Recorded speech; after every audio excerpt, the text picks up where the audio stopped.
Este, ahí sí valdría el conteo de riesgos, de factores de riesgo, perdón, y si tuviera uno o dos, si tuviera más de tres factores de riesgo, ahí lo podemos estadificar de acuerdo al nivel de presión, al grado uno, grado 2 o grado 3, y determinar su riesgo cardiovascular. Entonces, como consejo, cada que den una consulta de este tipo, busquen justamente todos estos elementos, susténtenlos en su expediente y determinen el riesgo cardiovascular. Las guías del 2018 recomiendan cambios en el estilo de vida a aquellos pacientes que tienen presión normal alta. ¿Cuál es la clasificación? ¿Cuál es la presión normal alta? Aquella que está entre 130 y 139 de sistólica o de diastólica entre 85 y 89. Ahí cambios en el estilo de vida. Y es lo que les decía la semana previa con las modificaciones de la quieren que ya desde 130 se declare como hipertensión, pero para ellos igual, aunque lo podrían declarar como hipertenso, sus guías nos dicen lo mismo que esto que ven en pantalla. Con 130, solamente modificaciones en el estilo de vida y usar fármacos solamente si tuviera enfermedad cardiovascular asociada. Entonces, lo que les compete a ustedes y que van a ver mucho en la consulta es aquel paciente que ya debutó con un grado uno de hipertensión, o sea, 140 de sistólica, 90 de diastólica. ¿Qué vamos a hacer con ellos? Cambios en el estilo de vida para todos. En pacientes con hipertensión grado uno y que tiene riesgo bajo o moderado, por eso les decía que había que calcular el riesgo cardiovascular, si su riesgo era bajo o moderado, y o no había lesión a órgano mediada por hipertensión, solamente iniciar fármacos si no se normalizaba con cambios en el estilo de vida. ¿Qué significa? Que ustedes se deben dar la oportunidad de observar a su paciente un par de meses si la presión es grado uno y el paciente está asintomático. Lo van a ver mucho en su consulta. Llega el paciente con 140, 148, 90, 92, por ejemplo, lo diagnostican ya como hipertenso y el empirismo es inmediatamente darle fármacos. Las guías nos dicen que no es necesario si no hubiera riesgo cardiovascular alto. Si fuera un paciente con riesgo cardiovascular bajo, dense la oportunidad de dar una terapéutica no farmacológica, observarlo algunas semanas y solamente iniciar fármacos si no se normalizara esta tensión arterial. En cambio, un paciente con hipertensión grado uno que tiene un riesgo cardiovascular alto o ya hay evidencia de lesión a órgano mediada por hipertensión, ahí sí hay que iniciar fármacos desde el primer día. Y es algo que seguramente ustedes no habían considerado y por eso les digo que este tipo de sesiones se me hace muy interesante para que ustedes empiecen a tomar decisiones ya cuando estén solitos con sus pacientes, porque ustedes conocen de pronto las generalidades de los temas, pero no saben cómo aplicarlos en la práctica cotidiana. Otro punto que quiero otra situación que quiero puntualizar es que en aquellos pacientes hipertensos entre 65 y 80 años, el manejo es el mismo que la población general. Sin embargo, los pacientes mayores de 80 años podemos tolerar cifras de presión un poquito más altas. ¿Qué significa esto? Que no es necesario ser estrictos en el manejo farmacológico en los mayores de 80 años, porque es más fusión tisular a que ocurra algo diferente. Es esto que vemos aquí. El umbral de presión arterial sistólica en mayores de 80 años hasta 160 lo podemos considerar como para iniciar fármacos. Sin embargo, en el paciente de 18 a 79 años, sigue siendo el que comentamos, el estadio 1, o sea, mayor o igual a 140. Entonces, una situación a puntualizar para ustedes, para su práctica clínica, para su día a día cuando estén dando consulta, es que si el paciente tiene presión normal alta, cambios en el estilo de vida, inicialmente. Considerar solo tratamiento farmacológico en aquellos que tengan muy alto riesgo cardiovascular. Practiquen lo del riesgo cardiovascular en su consulta. Cuando les llega un paciente hipertenso, intenten hacer el cálculo, tengan su tablita en el celular o a la mano y hagan el cálculo de riesgo cardiovascular para que lo practiquen. El paciente que comúnmente se van a encontrar es el grado uno, entre 140 y 159. A ellos cambios en el estilo de vida y solamente iniciar fármacos si el riesgo cardiovascular es muy alto o si no se controla la presión después de determinado tiempo. Y ustedes me dicen, ¿cuánto tiempo, doctor? Las guías nos dicen que puede ser hasta 6 meses. Ustedes valórenlo. A lo mejor 2 meses es un tiempo adecuado, un tiempo prudente, pero quiero justamente cambiarles un poco ese chip de ese empirismo terapéutico que tenemos de dar fármacos desde el primer momento y al primer síntoma. A veces, y ahorita lo vamos a ver más adelante, los cambios en el estilo de vida cuando se llevan a cabo bien en orden, nos pueden bajar hasta 10 milímetros de mercurio sin ningún problema. ¿Qué pasa si llega con ustedes un paciente que lo detectan como hipertenso o que ya se sabe hipertenso y que va a iniciar fármacos, o perdón, que va a iniciar tratamiento con ustedes, pero tiene o lo encuentran ustedes con una hipertensión grado 2 o 3? Débora, ¿qué es lo que harías con él en tu primer consulta? ¿Estadio grado 2 o 3? Pues seguimos recomendando siempre el cambio de estilo de vida, pero ya empezamos inmediato el tratamiento, como dice el algoritmo, y pues, bueno, Exacto. Desde el individualizamos, primer pero pues son momento. unos IECAS, ¿no? Ajá, Ujú. sí, ahí ya no Desde te el esperas. primer momento. Estadio 2, estadio 3, desde la primer consulta inicienle fármacos, no se frenen.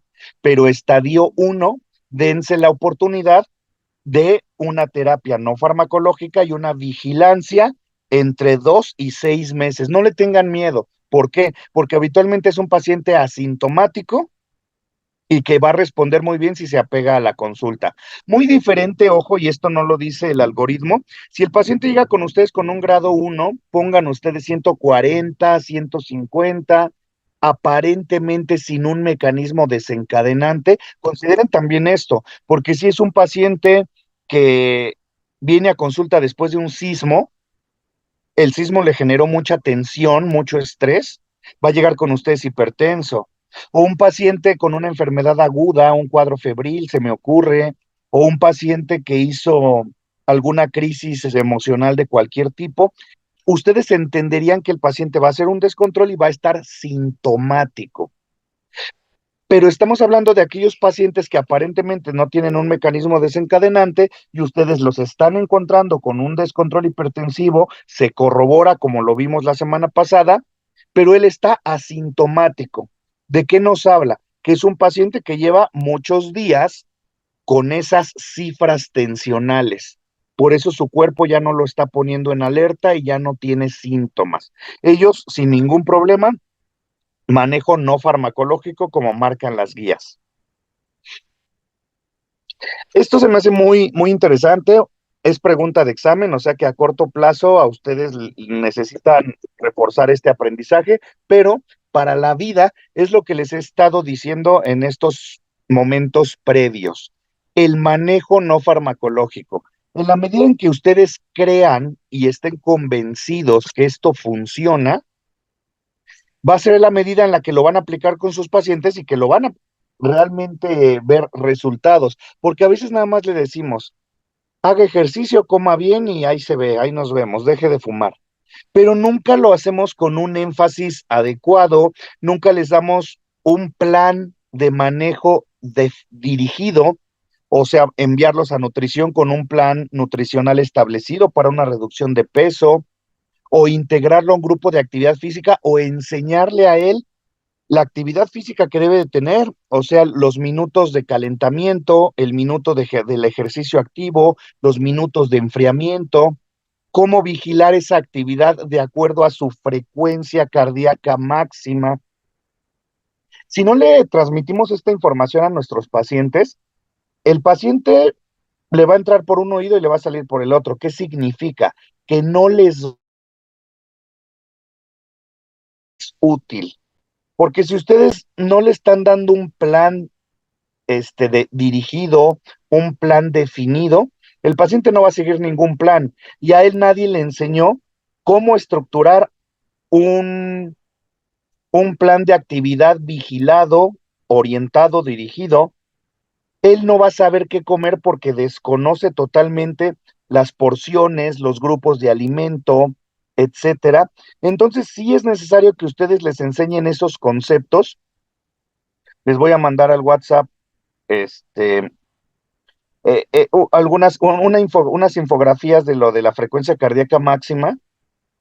Es como muy útil y a la presentación de diapositivas que les envié de obesidad, vienen justamente una diapositiva sobre esto que les comento de la actividad física eh, dirigida, vigilada y para que ustedes se lo transmitan a su paciente. Pero ahora, para cuestión de examen y para que ustedes se convenzan de que esto funciona, esta tabla nos, nos, nos hace evidente cuántos milímetros de mercurio nos va a ayudar cada una de las intervenciones. Y si hacemos una sumatoria con el mínimo que nos marca esta tabla, si hacemos una sumatoria nos vamos a dar cuenta que a veces hasta 10 milímetros de mercurio nos baja. Y si su paciente lo encontraron con 146, haciendo caso con lo mínimo de esto que haga, en su siguiente consulta va a tener 136 y por lo menos ya lo sacamos del peligro. Y por eso es que les digo que esto sí funciona. ¿Me ayudas a leer la primera estrategia, las tres columnas, Héctor? Sí, doctor. Dice reducir el peso corporal, adoptar un plan de dieta DASH y reducir el consumo de sal de la dieta. La reducción de peso corporal mantener un peso corporal normal de 18.5 a 29.4 de índice de masa corporal y va a reducir de 5 a 20 milímetros de mercurio por kilo de peso perdido. La Oh, dieta DASH, ajá, ¿les digo? sí, síguele esa segunda columna y nada más la segunda columna. Ah, O sea, ok. nada más en la segunda intervención, perdón. Ah, ok. Consumir una dieta rica en frutas y vegetales, productos lácteos bajos en grasa y con contenido reducido en grasas saturadas y grasas totales. Y reducir el consumo de sodio a no más de 100 milimoles por día. Es el equivalente a 2.4 gramos de sodio o 6 gramos de cloruro de sodio. ¿Eso cuánto te baja en milímetros de mercurio? Eh, de 8 a 14. Muy bien. Saúl, ¿la actividad física cuántos milímetros de mercurio te baja? La actividad física te baja de 4 a 9 milímetros de mercurio. Muy bien. Karime, ¿y la moderación en el consumo de alcohol cuánto te baja? De 2 a 4 milímetros de mercurio. Exacto. Entonces, de todo ello, ¿cuál es la que más te baja, Karime? Bajar de peso. De peso, pero nos pide por lo menos 10 kilos de pérdida de peso o un 10% de lo que necesitaba. Y a veces no es tan fácil y no es de un mes a otro. Por eso es que le decía que es una suma de varias de estas intervenciones y es un proyecto a largo plazo. Por eso es que las guías nos marcan que hasta 6 meses para ver una respuesta y para que ustedes decidan, porque difícilmente en un mes vamos a encontrar, pero sí es necesario el énfasis porque de verdad que se logran resultados. Entonces decíamos que los objetivos son reducir la presión arterial a menos de 140/90 en todos los pacientes y ojo, si es un paciente diabético o con riesgo cardiovascular alto, menos de 130.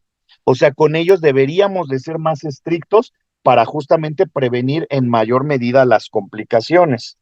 ¿Vale? Debe considerarse un objetivo de diastólicas menores de 80 para todos los pacientes, independientemente su nivel de riesgo y sus comorbilidades. Es algo que tampoco tenemos muy en cuenta. Este algoritmo eh, igual, nos dice lo que ya les repetí. Primero, el manejo no farmacológico. Si no se alcanza el éxito, empezamos con la terapéutica.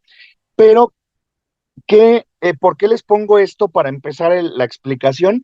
Porque eh, nos dice algo muy interesante. Dice, vamos a iniciar con diuréticos y ECAs, ARA2, betabloqueadores o calcioantagonistas. Nos dice, podemos iniciar con cualquiera de esos 5 grupos farmacológicos. Esto es muy interesante porque quiero que ser muy enfático en ello. Tenemos 5 grupos farmacológicos principales con los que podemos iniciar nuestra terapéutica. Si es un paciente sin una característica específica, ahorita vamos a hablar más adelante de eso, si no es diabético, si no está posinfartado, o sea, un paciente de la población general, podemos elegir cualquiera de estos 5. Anteriormente los algoritmos nos decían, inicia con un diurético tiacídico siempre. Otros algoritmos nos decían, elige un IECA siempre, como decía su compañera hace un momento. No tiene ninguna condición específica, cualquiera de los 5 que usen va a ser útil. Entonces, conózcanlos. Diuréticos tiacídicos, que en el IMSS tenemos hidroclorotiazida y clortalidona, calcioantagonistas, que tenemos de 2 tipos, dihidropiridínicos y no dihidropiridínicos. En el IMSS tenemos verapamil y diltiazem, y del otro grupo tenemos nifedipino de 10, nifedipino de 30, amlodipino de 5, felodipino, básicamente son los que tenemos, de calcio antagonistas. Beta bloqueadores en el IMSS tenemos selectivos y no selectivos. El no selectivo es el propranolol, el selectivo o cardioselectivo es el propranolol, perdón, el metoprolol. Nayeli, ¿tú cuál elegirías para la hipertensión? ¿Un selectivo o un no selectivo? Un selectivo. Claro, el metoprolol. El propranolol, ¿para qué otras enfermedades que no es hipertensión lo usarías, Nayeli? ¿O tú qué has escuchado, para qué otras cosas sirve el propranolol?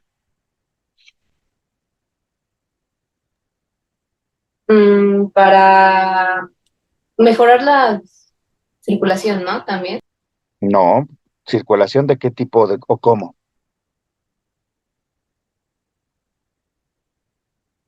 A ver.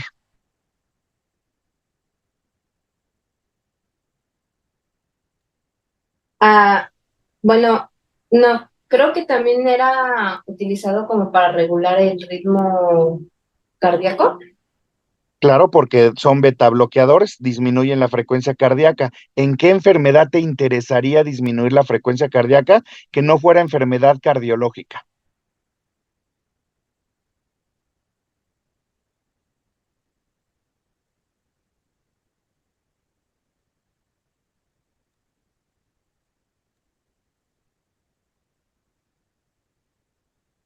Trujillo, ¿quién es Trujillo? Trata de poner el nombre para hablarte por tu nombre. Ay, soy Alan, doctor.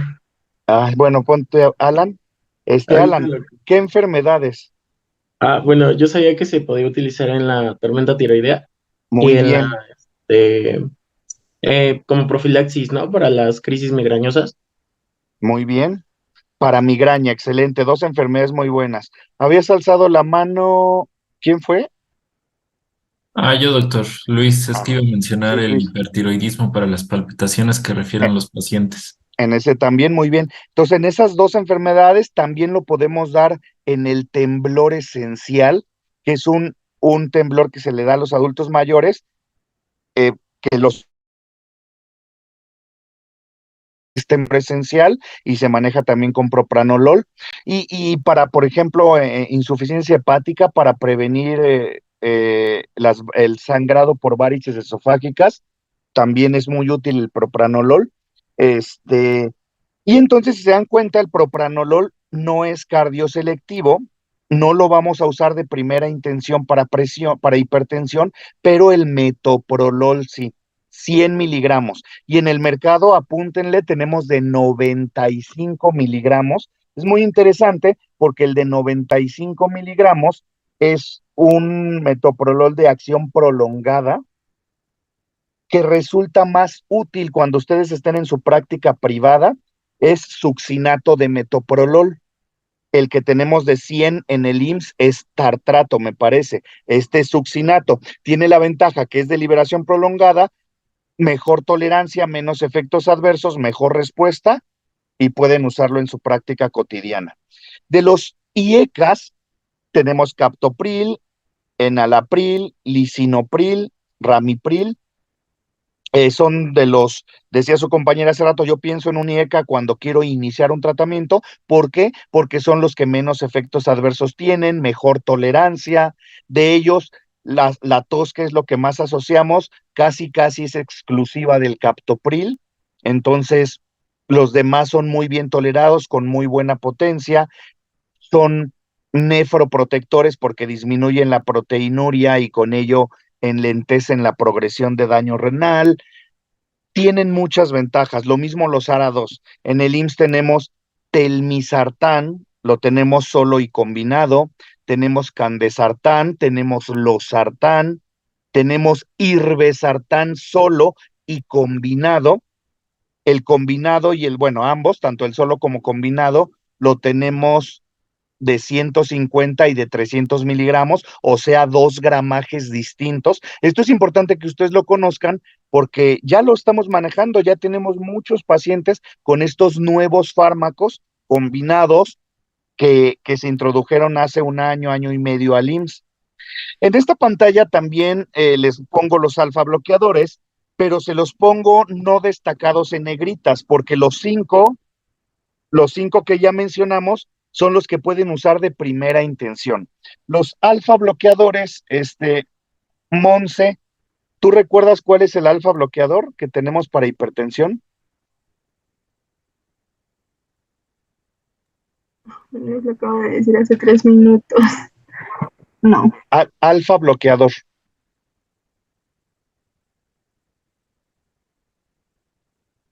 No, Isabel.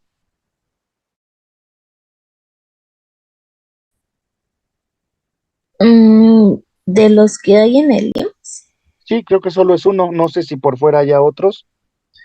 no sé si es la prazosina, Ajá, muy bien. ¿no? Y prazosina no se usa de primera elección, pero sí ténganlo ustedes en consideración porque para algunos casos específicos es muy útil, como por ejemplo los pacientes que se dializan, que de pronto hacen descontroles hipertensivos muy fuertes, el prazosina es ideal en ellos. Entonces, ténganlo en consideración. No, nunca como primera opción, por eso aquí no lo destaqué, pero sí ténganlo como primera opción.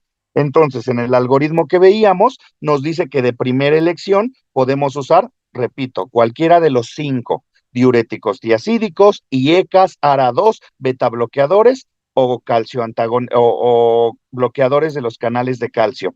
O dice aquí sus combinaciones, que fue el primer o uno de los cambios más destacados en la guía de práctica clínica que se actualizó hace un par de años. Justamente actualiza eso. Anteriormente decíamos, siempre iniciamos con un fármaco, vamos incrementando dosis, si no hay mejoría, agregamos un segundo fármaco. Ahora los nuevos algoritmos nos dicen, puedes iniciar con fármacos combinados, o sea, 2 antihipertensivos desde el inicio, desde la primer consulta. Es uno de los cambios que ustedes tienen que quedarse con ellos.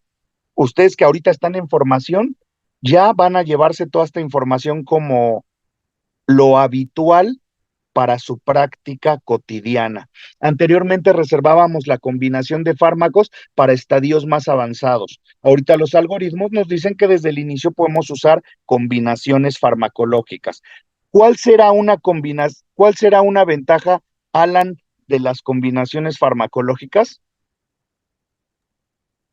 Bueno, una de las ventajas es que favorecen, ¿no?, el éxito terapéutico Muy y bien. como se concentra en diferentes puntos de acción, tiene mejores efectos tanto cardioprotectores como nephroprotectores, ¿no? Exacto, puedes atacar diferentes vías con ventajas en diferentes guías.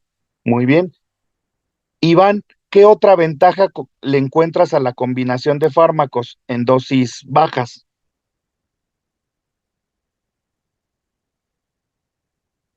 Iván Torres. Pues una ventaja sería también pudiera ser en cierta forma también lo económico, ¿no? Porque si estás No utilizando un siempre. solo medicamento, pues en sí solo estás gastando, pero no tienes la misma, o sea, no tienes la misma función terapéutica, o sea, el mismo efecto. Fíjate que pudieras dos fármacos diferentes, compro un solo fármaco, pero a veces, como son de nueva introducción, no siempre son más baratos, pero habría que hacer comparativo de precios. Hay otra ventaja más, que por eso siempre decíamos que nunca hay que llevar los fármacos a dosis máximas. ¿Cuál es, Paola?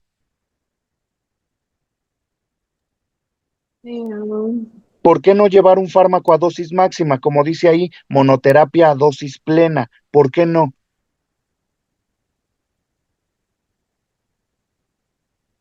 Por el... ¿Qué te pasa si llevas un fármaco a su dosis máxima? ¿A qué te arriesgas? Generas tolerancia. Intolerancia, pero sobre todo, ¿por Una qué dosis letal, decimos? ¿Cómo? una dosis letal. Ajá, más que letal, susceptible de efectos adversos. Entonces, todos los fármacos, todos sin excepción, tienen efectos adversos que se van a hacer más evidentes conforme más te acerques a la dosis máxima. La dosis máxima, esa es su función, detenernos en un lugar o en un momento, en un gramaje, en una cantidad en la que no nos arriesguemos a esos efectos adversos. Por ejemplo, ¿cuál es uno de los efectos adversos de los diuréticos tiacídicos que desde siempre se han considerado una muy buena primera opción? ¿Tú recuerdas, Luis, efectos adversos de los diuréticos tiacídicos? Una acidosis. No tanto. Eso a menos que tuviera una insuficiencia renal y aún así, los más generales en un paciente normal, que tú me dijeras, mi paciente no se controla y le voy a dar una tableta de clortalidona cada Pues 8 horas. mareos, dolor de cabeza, este, se puede asociar a gota. Eso, cuestiones metabólicas. Te produce hiperuricemia, te produce dislipidemia, se ha registrado también descontrol en la tolerancia a la glucosa. Y si la mayoría de nuestros pacientes hipertensos de por sí tienen estos datos, tú llegas les incrementas el riesgo de todo esto por estos efectos adversos. Por eso los diuréticos tiacídicos, yo nunca doy más de un comprimido al día, nunca. Y la mayoría de mis pacientes los tengo con medio comprimido a aquellos a los que les doy diurético tiacídico. De hecho, de la hidroclorotiazida me parece que el comprimido, revísenmelo, googléenmelo, me parece que es de 50 miligramos. Y los combinados, las presentaciones combinadas, de 25, ¿alguien me puede googlear de cuánto viene la hidroclorotiazida? No la tengo a la De mano. 25. De Sí, de 25. Ajá. Dosis máxima 50. Viene de 25, que es un comprimido. Yo nunca doy dos comprimidos, nunca llego a 50. Y la presentación que viene combinada viene de 12.5, que es lo que yo les decía hace un momento. Yo generalmente doy medio comprimido. Es de los antihipertensivos que jamás doy más de uno, no tiene caso. Potenció efectos adversos y yo prefiero mejor hacer combinación con otros fármacos. A eso me refiero con ese algoritmo de decir, nunca lleves a dosis máxima, mejor agrega un segundo. Sigue incrementando, llega a la mitad en promedio de su dosis permitida, y si no, agrega un tercero. Incluso ahorita en el IMSS tenemos un medicamento que tiene 3 fármacos en el mismo comprimido. Esto, como dicen sus compañeros, con la finalidad de atacar diferentes vías, no llegar a efectos adversos y mejorar, uno, la adherencia terapéutica. Eso no lo habíamos mencionado hasta ahorita. No es lo mismo que el paciente esté sometido a tomarse 3 comprimidos de diferentes cajas, de diferentes presentaciones, incremente su polifarmacia, a que solo se tome un comprimido. Eso mejora la adherencia terapéutica. Entonces llévense eso. ¿Con qué van a iniciar fármacos? Con uno de los 5 principales o una combinación en dosis baja de los 5 principales. A partir de allí, ir incrementando. Ustedes me dicen, ¿cuál doctor de los 5? Si el paciente no tiene condiciones específicas, cualquiera de los 5, no tengan miedo. ¿Qué es lo que no se vale? Salirse de esos 5. Que ustedes me digan, híjole, yo me acuerdo que el doctor Eduardo me dijo que podía usar diuréticos, entonces le voy a dar furosemide. Débora, ¿furosemide es diurético tiacídico?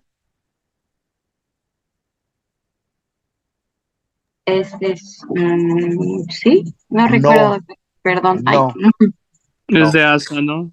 Muy bien, Alan, es de ASA. Entonces, por eso es que quiero o pretendo que ustedes conozcan los 5 que pueden usar, porque entonces va a pasar lo que ahorita nos pasó. Híjole, no me acuerdo si la furosemide es, se lo voy a dar porque el doctor dijo que un diurético. No, para hipertensión exclusivamente diuréticos tiacídicos. Y entonces, ya que aprendimos eso, lo general, viene la segunda parte, las condiciones especiales. Porque ustedes me van a decir, oiga, doctor, a mí me enseñaron que si es diabético le debo dar un IECA, no cualquiera de los 5. Por eso, la segunda parte es, deben conocer qué fármaco está más indicado de acuerdo a una condición especial que tenga su paciente. Cada uno de los 5 grupos va a ser preferido de usar de acuerdo a alguna condición clínica específica. Por ejemplo, los diuréticos tiacídicos, si su paciente tiene hipertensión sistólica aislada, van a ser ideales. Dafne, ¿qué pacientes regularmente debutan con hipertensión sistólica aislada? Que lleguen contigo con 170-80, 160-80. ¿Quiénes? Mm, pues podrían ser los pacientes geriátricos. Muy bien, muy bien. Entonces, si tu paciente, el que llegó a tu consultorio, que lo descubriste como hipertenso, es un paciente geriátrico, que le encontraste hipertensión sistólica, no te hagas bolas, iníciale un diurético tiacídico. ¿Cuál diurético tiacídico conoces?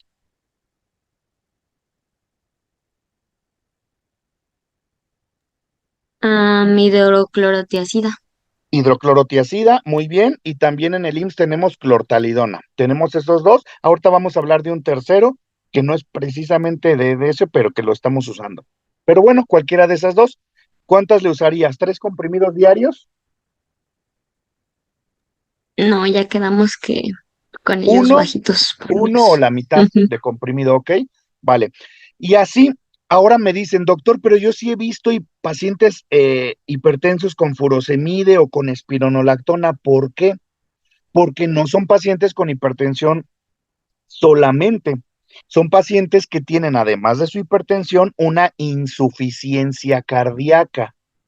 En ellos sí debes usar furosemide y espironolactona, pero por otras cuestiones fisioterapéuticas, no por hipertensión solamente. O aquel paciente que tuvo un infarto, para prevenir un segundo infarto le puedes dar espironolactona. Algo muy curioso que no todos ubican o identifican, un paciente que tuvo una embolia, un EBC, y es hipertenso, agrégale un tiacídico. Se ha encontrado que ayuda a disminuir el riesgo de un segundo ictus. ¿En quién no lo usaremos? Como dice su compañero, doctor, aumenta el ácido úrico.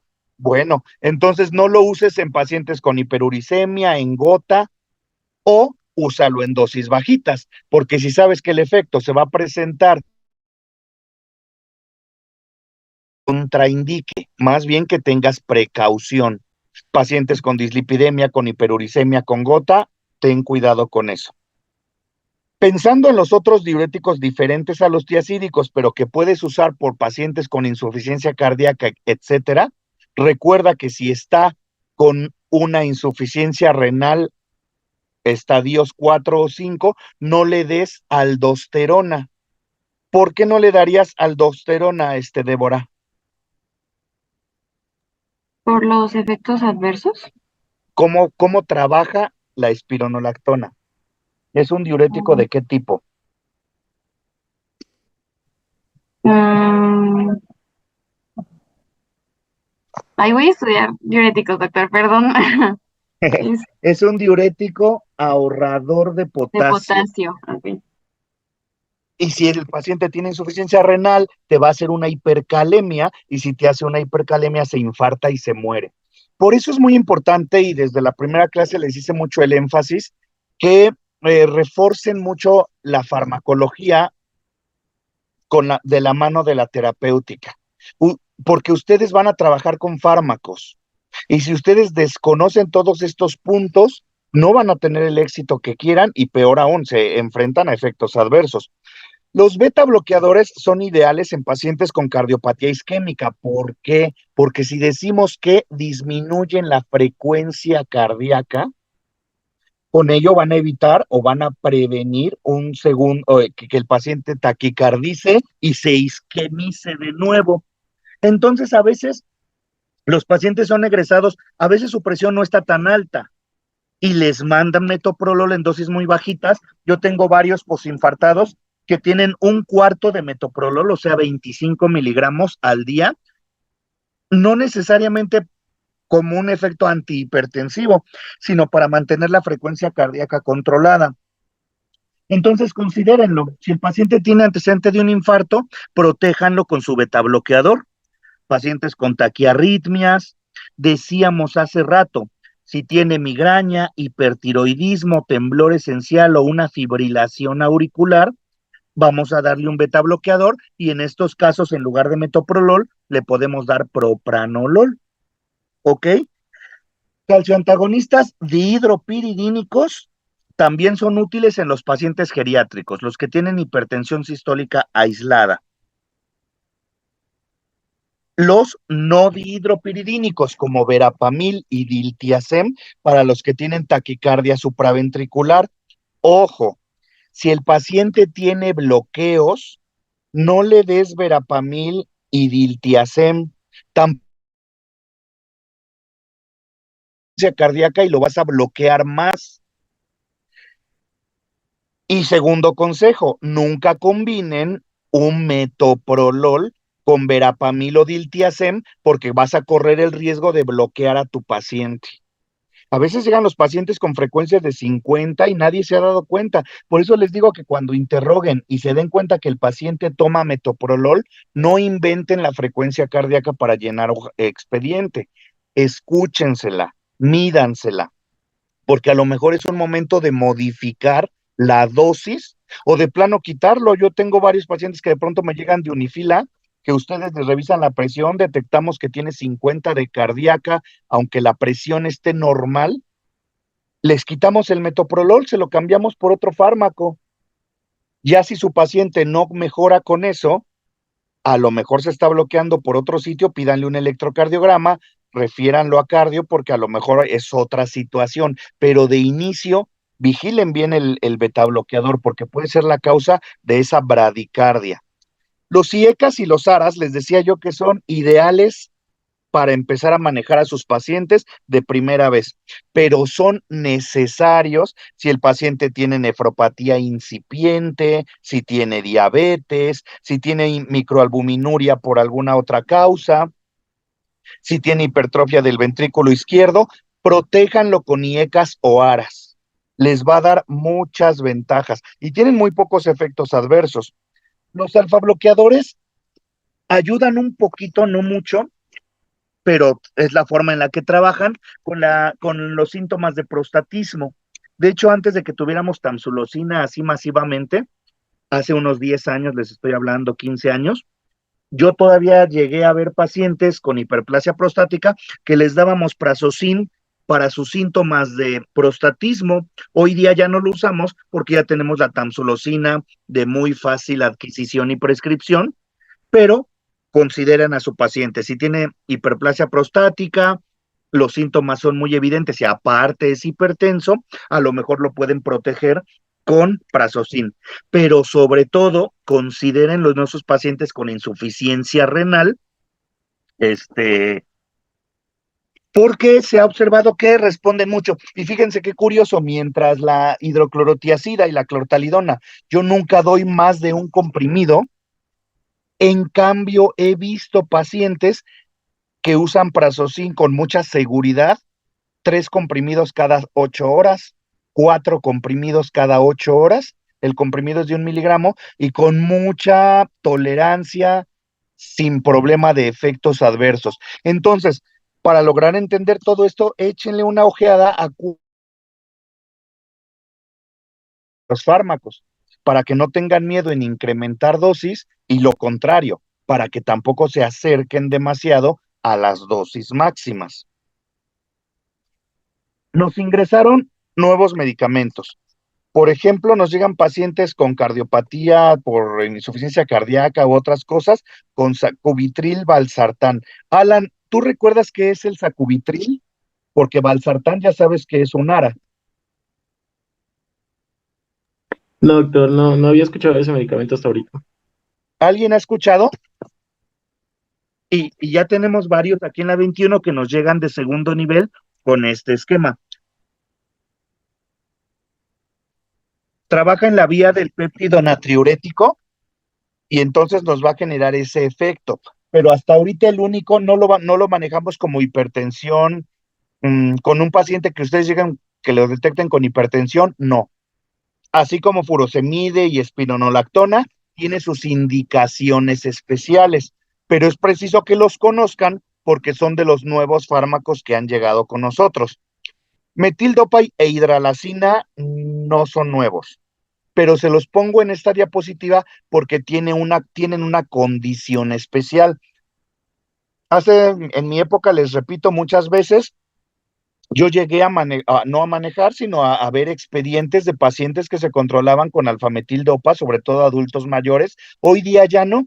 Ya estos dos medicamentos los reservamos para una condición especial. Jaciel, ¿para qué usamos hidralazina y alfametildopa? Pues alfa-metildopa se utiliza en embarazadas. Los dos. Ok. Ok. Entonces, conózcanlos, recuérdenlos, identifiquen su uso. Alfa-metildopa e hidralazina, ya los estamos no restringiendo, no es la palabra, pero ya los estamos usando solamente para embarazo, porque ya vimos muchísimas opciones más a libre prescripción, de bajo costo, de buen uso, y no necesitamos usarlas en el resto de la población. Perindopril indapamida es un nuevo fármaco que entró. Alan, ¿sabes los grupos farmacológicos del perindopril y la indapamida?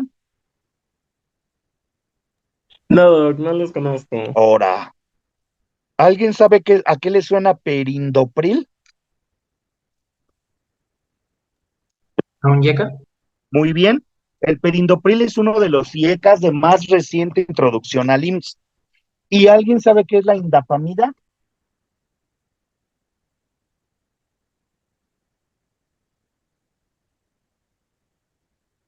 Pues suena como un diurético, ¿no? Muy bien, es un diurético. Por eso les decía hace un ratito, los clásicos, hidroclorotiazida y clortalidona, pero ya tenemos otro diurético de reciente ingreso a nuestro cuadro básico, y nos llegaron 2 presentaciones. Una es un medicamento doble, IECA con diurético, perindopril indapamida, y otra presentación es un medicamento triple, perindopril, indapamida, y ¿alguien sabe o ha escuchado en estos días algún paciente que tome este medicamento combinado con qué otro fármaco?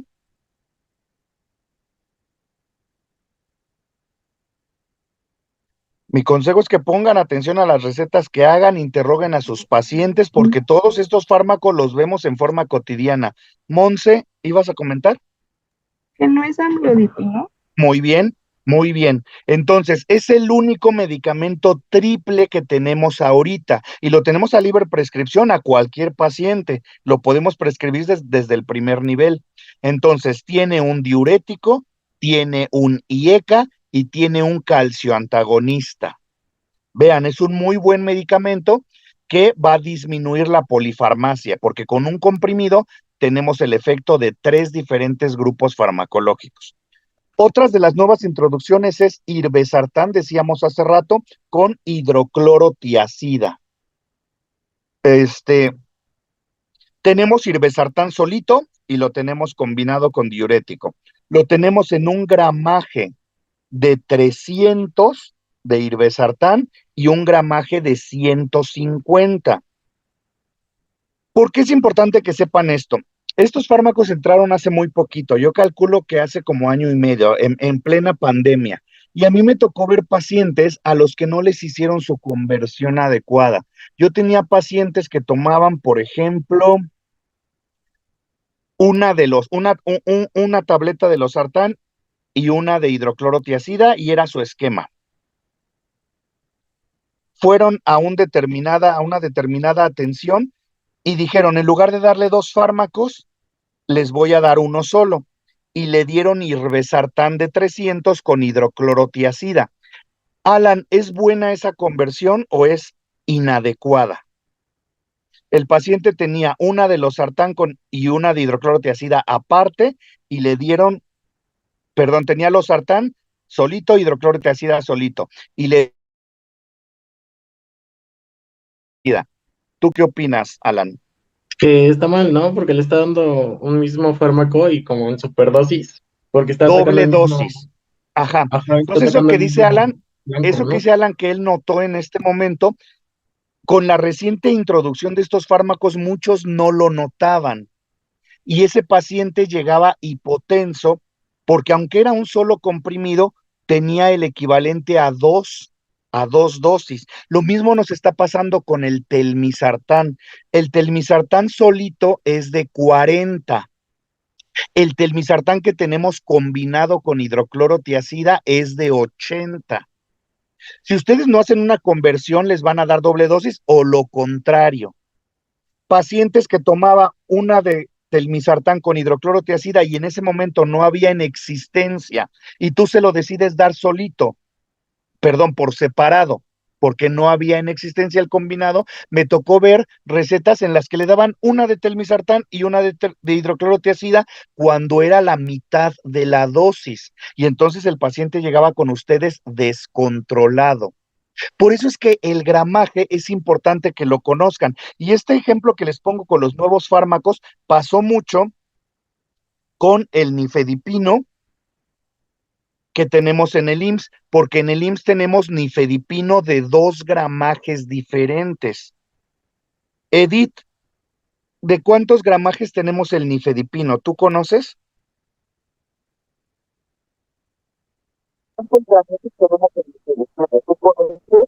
No se escuchó nada.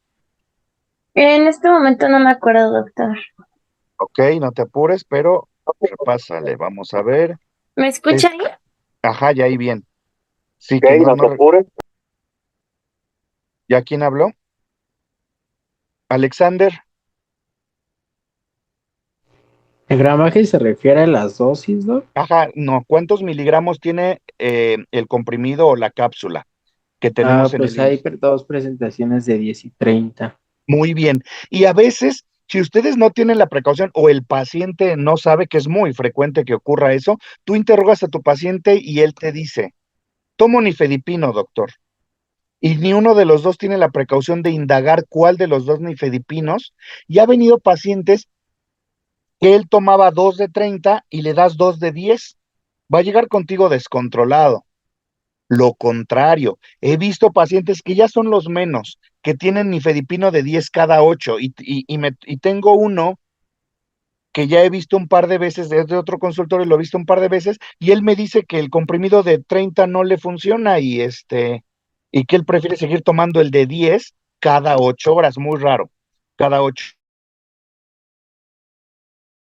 Le das el de 30 cada 8, lo vas a superhipotensar. Entonces es muy importante por eso que conozcan bien esas presentaciones. Que ven en pantalla son las presentaciones que tenemos en el IMSS o que teníamos hasta hace poquito de diuréticos tiacídicos, clortalidona hidroclorotiacida, de diuréticos de asa como furosemide, los bloqueadores de receptores de aldosterona como espironolactona, beta bloqueadores, les menciono metoprolol y propranolol, y ECAS, captopril y enalapril, pero ya vimos que ya tenemos otro combinado, los ARA2, candesartán, losartán, telmisartán y valsartán, los 4 lo tenemos en el IMSS, diltiazem y verapamilo de los no dihidropiridínicos, nifedipino, amlodipino y felodipino de los dihidropiridínicos, prazosina de los alfa-beta bloqueadores y metildopa hidralacina de los otros grupos farmacológicos. Vean cómo tenemos un amplio abanico de posibilidades. Entonces, ahora lo importante es que ustedes sepan a quién darle cuál. Para empezar, decíamos, no tengan miedo. Cualquiera de los 5 grupos principales es ideal. Nada más hay que saber cuál no combinar entre sí. Esta tablita de la guía de práctica nos dice combinación no recomendable y ECAS y ARAS. Ojo, no significa contraindicado, porque yo tengo pacientes con un descontrol tan fuerte, tan severo, que tienen fármacos de los 5 grupos. Tengo pacientes que tienen nifedipino más telmisartán más hidroclorotiacida, tienen metoprolol y tienen no sé qué otro. Y dados por segundo nivel. Entonces, ojo, no está contraindicado, más bien es no recomendable. De nada sirve dar un IECA con un ARA porque están actuando casi en la misma vía. Mejor combínalos con un diurético o combínalos con un beta bloqueador. A eso se refiere esta guía. Pero si se dan cuenta, tienen una amplia posibilidad de hacer esas combinaciones farmacológicas, pero conózcanlo. Para poder tratar un paciente necesitan conocer con qué lo están tratando. Si no conocen farmacología no van a conocer terapéutica. Y por eso les pasé el PLM para que lean un capítulo diario. Es muy sencillo de leer, porque no es texto corrido, son cuadros sinópticos con pocas letras, muy sintetizado. Léanselo para que y ahorita en este bimestre se van a dar cuenta que van a llegar pacientes con medicamentos de todas las áreas de la medicina. Y ustedes van a empezar a repasar, a recordar y a saber cómo usar estos fármacos. De los nuevos medicamentos, irbesartán de 150 con hidroclorotiacida de 12,5, irbesartán de 300 con 12,5 de hidrocloro, perindopril con indapamida, perindopril con amlodipino e indapamida, irbesartán de 150, irbesartán de 300, y aquí falta telmisartán de 80 con hidroclorotiacida. Todas esas son las nuevas claves que tienen para trabajar con ellos. Condiciones especiales, esto es lo mismo de hace rato, ya nos queda poco tiempo. Cardiopatía isquémica, prefieran un beta bloqueador o un calcio antagonista, asociar IECAS. Estadios avanzados, a lo mejor espironolactona. Tiene insuficiencia cardíaca, prefieran IECAS o un beta bloqueador en estadios iniciales, en estadios finales ya no. O prefieran un ARA2, losartán, telmisartán, irbesartán, asociados a diuréticos de asa. Si es diabético, casi siempre dice aquí, inicien con 2 fármacos. ¿Por qué? Porque al inicio de la presentación les decía yo que al diabético hay que exigirle un mayor control, no menos de 140 de sistólica, sino menos de 130. Con eso vamos a prevenir complicaciones. Enfermedad renal crónica, si son estadios iniciales, y ECAS o ARAS para disminuir la proteinuria. Pero si tienen tasas de filtración en estadios 4 o 5, ahí ya no van a servir eso, vamos a requerir diuréticos de asa como furosemide. En enfermedad cerebrovascular, acuérdense, IECAS o diuréticos tiacídicos. Hipertensión en el anciano, IECAS o diuréticos tiacídicos en forma inicial, pero pueden utilizar cualquiera de los 5 si es menor de 60 años. El otro algoritmo nos decía menor de 80, pero cuiden mucho a los ancianos de no hipotensarlos queriendo darles altas dosis de fármacos intentando buscar un mejor control. ¿Vale? Esto es lo mismo que ya vimos. Contraindicaciones, esta tabla justamente nos dice qué vigilar para evitar efectos adversos o la exacerbación o la aparición de los mismos. En diuréticos tiacídicos, contraindicación absoluta gota. En bloqueadores beta, el asma, pero ojo, esto se presenta más en los no cardioselectivos, o sea, los pacientes que toman propranolol. No ocurre tanto en los pacientes que toman metoprolol, porque el metoprolol es cardioselectivo. Ya repetimos, antagonistas bloqueados o que están bradicárdicos y no los combinen con metoprolol. Este algoritmo nos habla de cómo diagnosticar la hipertensión de acuerdo a las cifras, nos dice que hagas un monitoreo domiciliario para evitar la confusión con la hipertensión de bata blanca, iniciar tratamiento farmacológico en forma inicial y si no hay control, iniciar fármacos de acuerdo a los estadios. Es todo lo que ya explicamos hace ratito. El paciente tiene un grado 1 de hipertensión, pero tiene riesgo cardiovascular alto. Hay que ver cuál es el fármaco y preferentemente una terapia dual. Pero si aparte de eso tiene diabetes mellitus o síndrome metabólico, dale un IECA o un ARA, porque decíamos hace rato que eso nos va a enlentecer la progresión de daño renal. No es diabético o no tiene síndrome metabólico, puedes darle diurético tiacídico, puedes darle IECAS, como por ejemplo el telmisartán con hidroclorotiazida, el irbesartán con hidroclorotiazida o la indapamida que mencionábamos hace rato. ¿Por qué nos hace esa distinción? Porque dijimos que los tiacídicos nos pueden también descompensar el síndrome metabólico. Entonces, lo que pretenden estos algoritmos, que son los que les mandé al WhatsApp, es justamente llevarnos de la mano en qué elección tener en nuestros pacientes. Lean el material que les di, porque ya son las 10, ya no nos podemos explayar más, pero les mandé documentos con casos clínicos.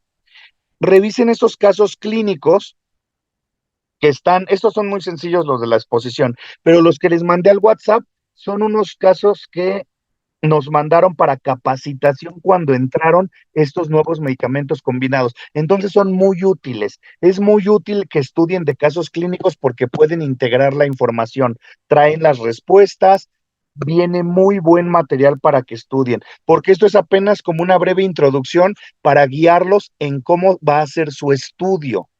No pretendan que con solo esta clase ya aprendieron a prescribir antihipertensivos. Dense esa oportunidad de leer bien el tema y profundizar. Lo mismo con el tema de mañana de diabetes que ahorita les voy a mandar. Mañana vamos a ver generalidades de fármacos y pasado mañana insulinas. Les voy a mandar desde ahorita la información para los dos temas, porque es muchísimo. Y la mayoría de ustedes todavía. Entonces, por favor, lean el material antes de la clase para que tengan una mayor comprensión de lo que pretendo que conozcan.